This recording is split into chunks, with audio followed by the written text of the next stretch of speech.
हमारा कोई सियासी ताल्लुक नहीं है, बिल्कुल भी कोई सियासी ताल्लुक नहीं है, ना कोई सरकार की मदद है, ना हम लेंगे और ना हमने कभी ली है। बहुत सारे लोगों ने कश्मीर में शिरकत की है। जुबैर साहब ने, हमारे मौलाना साहब है, नासिर साहब है, वकील शकील साहब है।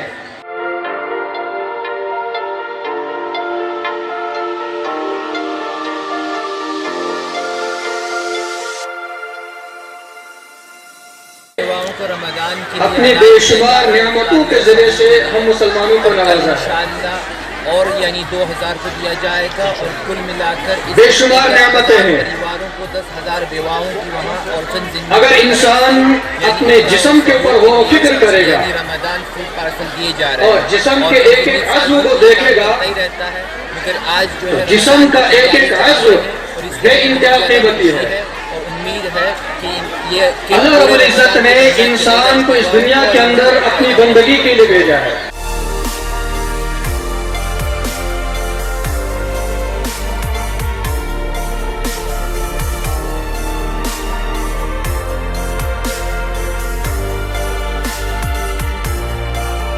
जब मेरा घरवाला मर गया तो मेरे बच्चे बिल्कुल बेसहारा थे। अब मुझे यहाँ से मतलब और किसी से मदद नहीं मिली और मेरे बच्चों को मुझे मदद भी मिली और मुझे हर एक तरीके से हर एक मदद की इस तंजीम में, तो मैं इनका बहुत बहुत शुक्रिया गुजार।